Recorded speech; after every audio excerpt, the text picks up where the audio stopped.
I met Ryan when I was barely holding myself together. My father had just passed, my mother was drowning in depression, and I was working 2 jobs just to keep the house from falling apart. He showed up like a savior, calm, handsome, charming. The kind of man who looked like he could fix what life had broken in me. He was attentive, he listened, he cooked, he held me when I cried. And when he proposed 6 months later, everyone said it was too fast, but I was too tired to be cautious, too desperate to feel safe, so I said yes. The first few months of marriage were beautiful, like a dream I never thought I could afford. He told me to quit one of my jobs, said I deserved rest, said he'd take care of me, and I believed him. I let him take over the bills, the savings, even the mortgage. He said it was easier if everything came from one account. I gave him everything, my heart, my trust, my body. Even my mother's house, the only thing she had left before her breakdown. I signed it into both our names because he insisted it made more sense, because we were a team, because he called it our future. But it didn't take long for things to change. He started coming home late, whispering on the phone in the bathroom, locking his laptop when I walked into the room. He'd dismiss it as work, say I was overthinking, and whenever I asked questions he'd smile and pull me close and say, "You worry too much, babe, don't you trust me?" One night, I woke up and found him sitting in the living room with a woman I'd never seen before. They both froze. He said it was nothing, that she was a client, that she just needed help. But her eyes looked at me like I was the fool. I started noticing more things. The perfume on his clothes that wasn't mine, the lipstick smudged on receipts, the sudden business trips that didn't match his calendar. Slowly, the man who once held me like I was fragile began treating me like I was in the way. Then one morning I received a letter. It was a foreclosure notice. The house, my house, was being sold off in 30 days. I confronted him, heart pounding, voice shaking. And he just stood there with that calm face and said, "You weren't supposed to find out yet." That's when everything shattered. He had taken out loans against the house, drained our joint account, and left behind nothing but debts in both our names. He confessed it so casually, like it was a business decision. Like I was just a phase he had to endure to get what he wanted. I found out he had married me while still legally married to another woman in a different state. That he had changed his name before meeting me, that the woman I saw that night wasn't a stranger. She was his real wife, the one he had promised a future to, just like he promised me. I was his way out, his second source, his security blanket. And the worst part, I had signed everything over willingly. But I didn't break, not this time. I gathered every receipt, every document, every message he ever sent me. I hired a private investigator. I found his other identity, his real name, his business under a different registration. I traced his fake company back to a long list of other women. I wasn't the first, just the latest. I filed charges for fraud, bigamy, financial abuse, and identity manipulation. The day he was arrested, he had the audacity to look surprised. To ask me why I would do this to him. And I just looked him in the eye and said, "Because I loved you, and you sold my love like it was a tool." He's in prison now. His assets were seized and I reclaimed the house, but I didn't stay in it. I don't cry over him anymore. But I do remember, because sometimes the biggest betrayal doesn't come from strangers, it comes from the one who memorized your heartbeat only to use it against you. I thought it was over when he was arrested. I thought I could finally breathe, finally heal, finally move on, but I was wrong. Because the kind of man who builds his life on lies doesn't go down quietly, and neither do the people who help him hide. A few weeks after the trial began, I started receiving calls from strange numbers, silent at first, just breathing on the other end. Then came the messages. Unmarked envelopes slipped under my door, filled with copies of old photos of me and Ryan. Memories turned into weapons, like they were trying to remind me of everything I lost. At first I ignored it.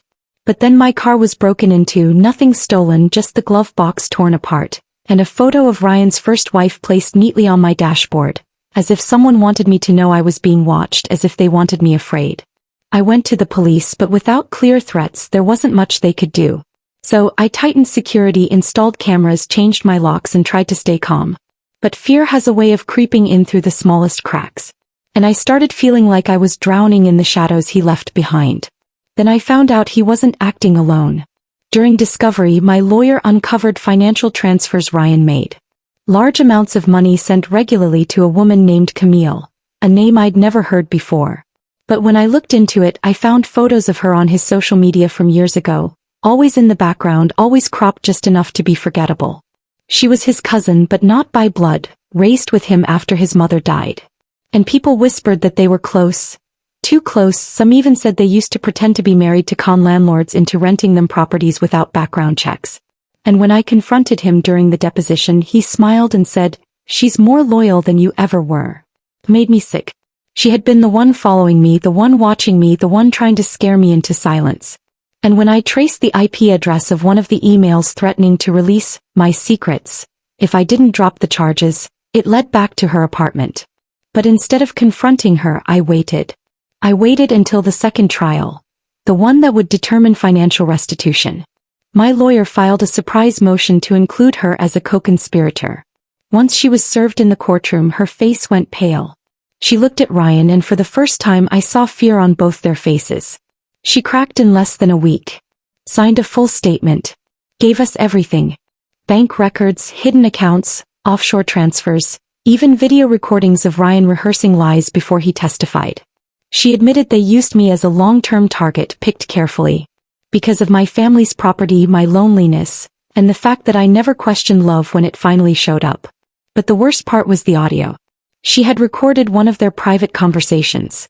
In it, Ryan laughed and said, "She really believed I loved her, can you imagine? All I had to do was say the right things and cry at the right time. Women like her always want to fix you, and when they can't, they blame themselves instead." I listened to that recording 5 times. I didn't cry, not anymore. Instead, I took that recording to the press. And the story exploded. Fraud, manipulation, financial abuse, bigamy, emotional exploitation.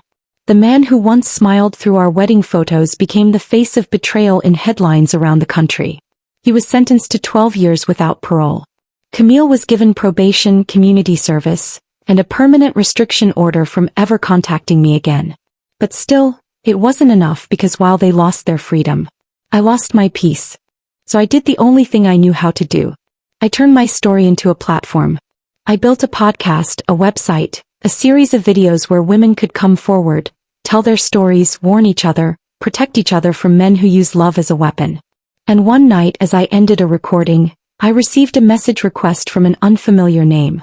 It said, "You don't know me, but I think Ryan did the same thing to my sister before she died. Can we talk?" My hand shook as I stared at the screen.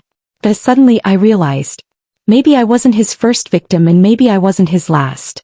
I should have felt safe after the trial ended. I should have felt victorious. He was behind bars. Camille was exposed. His name was ruined. My truth had finally been heard. But instead of peace, I felt watched. Every shadow looked like his.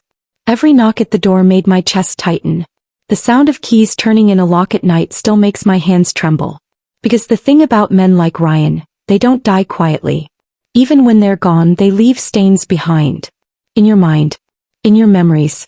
In your blood. 3 months after his sentencing, I received a package. No return address. No tracking. Just my name, written in the same handwriting he used when he left love notes on my pillow. I knew before I opened it that it was from him. Inside was a black velvet box. The same kind he used when he proposed to me. But this time it didn't hold a ring. It held a flash drive. I shouldn't have plugged it in. But I did. What I saw made my skin crawl. It was a video of me. Dozens of clips. Me cooking. Me sleeping. Me walking to my car. Footage taken from angles that made my stomach turn. And a final clip that showed me sitting alone on the balcony, the day after he was sentenced. The camera zoomed in on my face. And then it went black. Then came the message. A voice note. His voice. Fucking. "I know you think you won," he said, "but this is the thing about cages. They only work when the animal isn't smarter than the one who built them." I sat frozen for almost an hour. Every instinct told me to call the police. To report it. But I didn't. Not yet. I needed to know how. I needed to know who was helping him. Because someone was. He couldn't have done this alone. I checked the return location of the box. Nothing. A dead end. But I remembered something Camille said during her confession. Something she tried to whisper under her breath when no one else was listening. "He has someone on the inside." I never knew what that meant. Till now. It wasn't just Camille. Someone in the prison was feeding him information. Helping him send messages. Possibly even planning something darker. Because not long after that video, women started messaging me. Former partners, coworkers, even a woman who said she dated Ryan before I ever met him. One of them had bruises she never reported. Another had a child. One she said Ryan never knew about. Or maybe he did. And he just didn't care. But the darkest message came from a woman named Sophie. Her sister went missing 4 years ago. She was last seen with Ryan. And she never came home. The police dismissed it. Said she probably ran off. But Sophie said something that chilled me. She told me if anything ever happened to her, check under the floorboards. I thought it was a metaphor. But Sophie sent me pictures of an old storage unit her sister once rented. She had found the key in a jacket pocket recently. He went there. And what she found inside sent my mind into a spiral. Photos. Burned clothes. A phone. And a diary. In the final page her sister wrote, "He's not who he says he is." He said I reminded him of his mother. And then he looked at me like I was already dead. I didn't sleep that night. Because suddenly this wasn't just about fraud. It wasn't just about money. It wasn't just about betrayal. It was about control. Domination. Psychological ruin. And maybe even murder. The man I married didn't just lie. He erased. He destroyed. And maybe he killed. And I had let him into my body. My mind. My life. I thought the scars were all internal. But now I knew, the real scars were still waiting to be discovered. And I couldn't run from them anymore. Because someone like Ryan doesn't stop loving control. He just finds darker ways to keep it. And I could feel it. He was planning something. And this time, it wasn't about breaking my heart. It was about ending everything. They said prison would stop him. They said bars were final. But bars don't hold minds like Ryan's. Minds that don't care about consequences, only control, only pain, only the satisfaction of knowing they still have power, even if it's from the dark corner of a locked room. It started small. My building lost power. Not the entire street. Just my floor. The security cameras went down for 4 hours. And when they came back on, I noticed something. My front door. It had been unlocked. Not kicked in, not tampered with. Just left, slightly open. Nothing stolen. Nothing touched. Just a single white tulip. Placed in the middle of my living room floor. And I knew. Tulips were my wedding flower. The ones Ryan insisted on when I said I didn't care. Simple, he said, pure. But I knew they were really his mother's favorite. The one woman he said loved him completely. The one woman he said he could never forgive for dying. I reported it. The police said maybe it was a prank. A coincidence. But I could see it in the officer's face. They didn't believe it either. They just didn't want to believe that a man behind bars could reach this far. But Ryan had always planned his life like a chessboard. And I was the queen he didn't want to lose. Not because he loved me, but because in his world, everything that once belonged to him must stay broken at his feet. A week later, Camille went silent. I hadn't spoken to her since the trial, but she was under surveillance, part of her deal. She was cooperating. She had been attending weekly interviews. Then suddenly, nothing. Her parole officer couldn't find her. Her phone was off. Her apartment door left wide open. Just like mine had been. And on her kitchen table, another tulip. The police tried to keep it quiet. They didn't want panic. But I knew what this meant. Camille wasn't just missing. She had been claimed. Ryan wasn't just reaching out. He was removing loose ends. And I was next. I hired private security. Moved to a different apartment. Changed my number. Scrubbed my address from every database I could find. But fear clung to me like humidity, heavy and suffocating, and I started dreaming of him again. Standing behind glass, smiling, whispering my name like a prayer. And then came the fire. It was past midnight when I smelled it. Smoke, sharp and unnatural. I ran out and found the hallway filled with it. Someone had set the trash chute on fire from the inside. The fire marshal said it looked intentional. They found the remains of a lighter and gas-soaked cloth wedged into the chute panel. And inside my mailbox, soaked but not burned, a small white card. No words. Just a smudged fingerprint and a red wax seal. Ryan used to use seals on letters during our first year together. Said it made everything feel more intimate. Like secrets should be sealed with heat. And I finally understood. This wasn't just obsession. This was a game. And he was burning down anything I tried to rebuild. I called the prison. Demanded answers. Asked how this was possible. They said he was under surveillance. That he was in solitary since the threats were reported. That he hadn't spoken to anyone. But they were lying. I knew it. Because later that night I received an email. It was encrypted. Sent from an anonymous address routed through 4 different servers.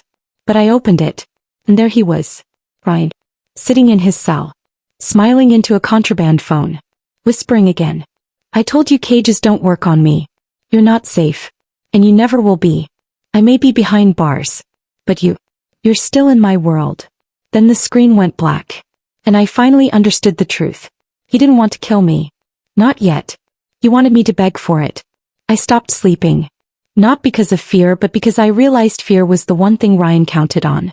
Fear is predictable. Fear is paralyzing. But anger is fuel. And I had enough of it burning through me to level everything he thought he controlled. After the fire I moved again. Not to hide. This time to bait. I chose a place without cameras. I left my online trail unclean on purpose. I deactivated my private security. I let him think I was vulnerable again. Let him think the game was his to play. But I wasn't running anymore. I was hunting. I began tracking every transfer Ryan made while we were together. Offshore accounts, fake business names, shady shell companies that suddenly vanished after the trial. One of those accounts had continued receiving money. Regularly. Monthly. Even though it was supposed to be frozen by the court. And that meant one thing. Someone was moving for him on the outside. I followed the trail to a woman named Elise. She was an old classmate of Ryan's, mentioned only once in an old yearbook, the kind of name that slides under the radar if you don't know what to look for. She worked at a small tech firm, cybersecurity ironically. No photos on social media. No public records after 2017. But I knew her name because once, years ago, Ryan muttered it in his sleep. I never asked then. I regret that now. I followed her. Watched her habits. Saw her take early morning walks around the same park I used to visit with him.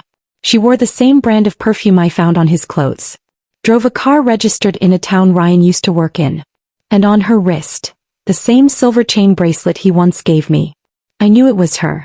I waited until I saw her leave work one evening. I followed at a distance. She drove without looking in her mirror. Confident. Careless. When she pulled into her building's garage, I slipped in right after. Parked. Walked up behind her as she unlocked the door. And froze. Who are you? She asked. You already know. She didn't speak. But her eyes flicked to her phone. I saw the screen light up. A contact labeled with just an asterisk. I grabbed it. Dialed. The line rang. And then Ryan answered. Elise, he said. What did I tell you about calling when? He stopped. There was a pause. Then his voice lowered. Darling. It was the first time in months I heard that word. It didn't break me. It burned me. I didn't say anything. I just ended the call. And turned the phone off. Elise backed away, her voice shaking now, saying she didn't know, she didn't mean to get involved, that he told her I was dangerous, that he said I had framed him, that he needed help, and she believed him, because that's what Ryan was best at. Convincing women their love could save him. I told her she had one chance to fix it. To come clean. Or she'd go down with him. She cracked faster than Camille did. Confessed everything. She had been his messenger. His bank proxy. His ghostwriter for emails and threats. She recorded clips of me from hidden drones he sent her. He had drawn out blueprints for my old apartments. Knew my routines. Knew the street corners I stopped at longest. She said he memorized me like a map. And that terrified her. But it didn't terrify me. Not anymore. Because now I had everything I needed. The phone. The recordings. The proof of outside coordination. Enough to reopen a federal case. I turned Elise in. But I didn't tell the police everything. Because this wasn't just about surviving now. This was about war. And if Ryan wanted to play God from behind bars, then I'd burn down his kingdom brick by brick. Starting with his mother's grave. The one he never let me visit. The one he always called sacred. I went there. Dug deep into her past. Found out she wasn't the saint he claimed. She had been arrested for child neglect. Her record sealed when Ryan was adopted by a distant uncle. A man who died mysteriously 2 years later in a fire with no cause. And suddenly I realized, Ryan didn't become a monster by accident. He had watched monsters raise each other. Now he thinks he owns me. But I'm not prey anymore. I'm not the woman who cried in court. I'm not the wife who begged for answers. I'm the shadow in his story now. And he should be afraid. Because I'm not hunting to survive. I'm hunting to end it. Ryan had people. Everywhere.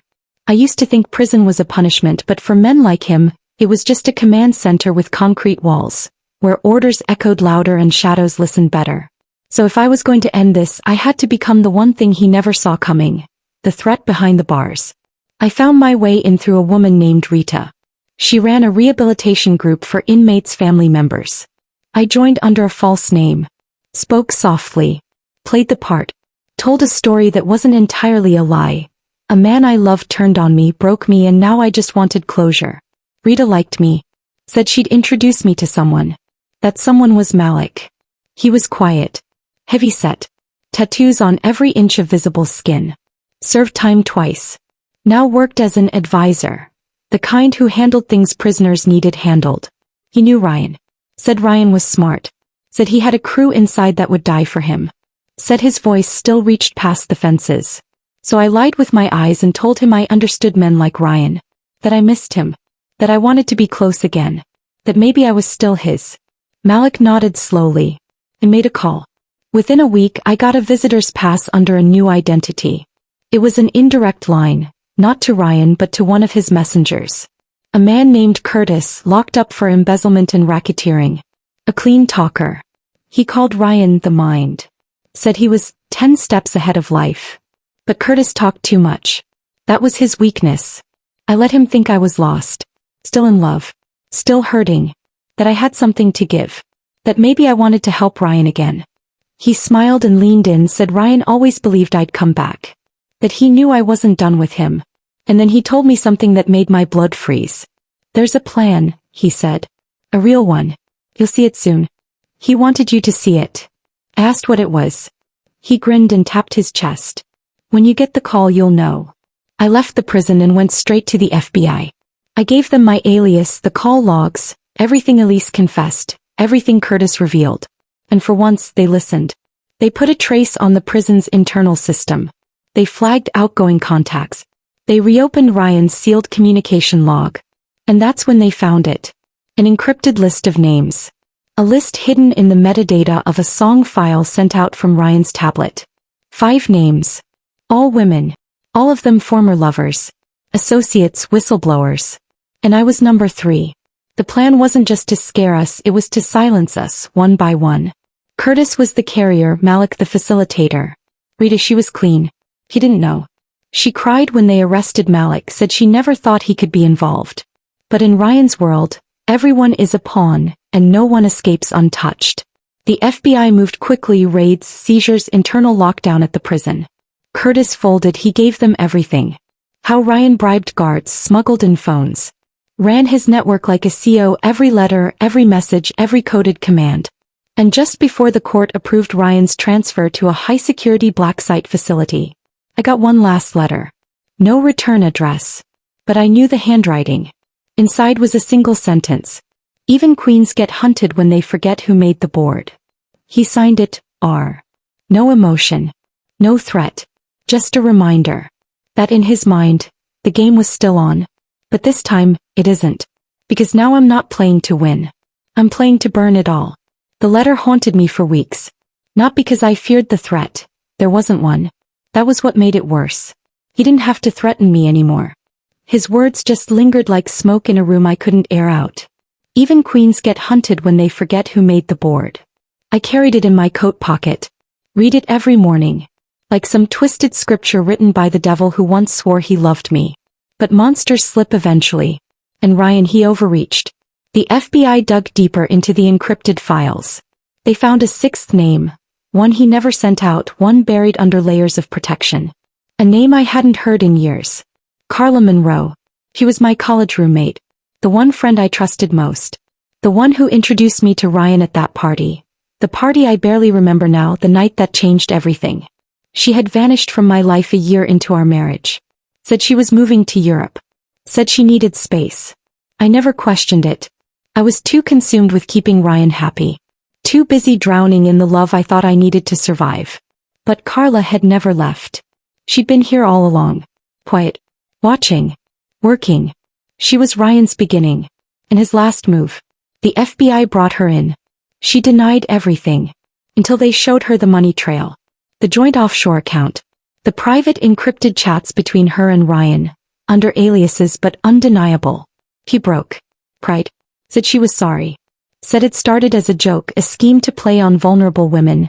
But Ryan changed, became obsessive, dangerous, and when she tried to pull out he threatened her too. But I didn't cry. I didn't yell. I just stood there and said, "You introduced him to me." And she nodded. "I'm sorry," she whispered. "You were never supposed to get hurt."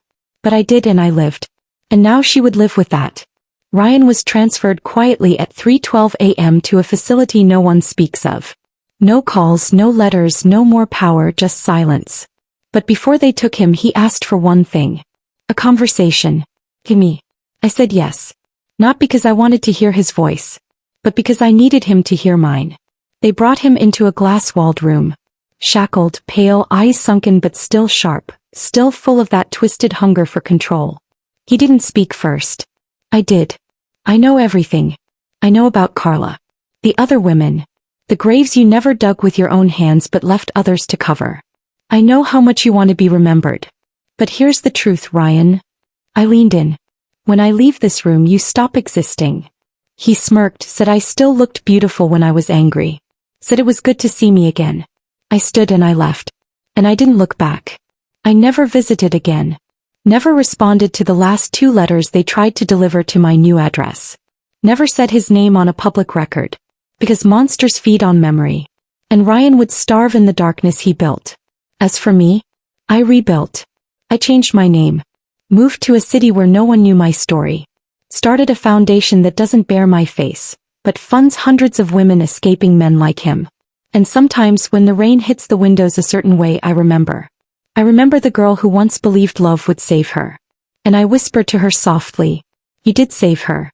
By becoming the storm. And now it's over. The story ends here. And I am finally free." Thanks for watching. Don't forget to like, share, comment, and subscribe for more powerful stories.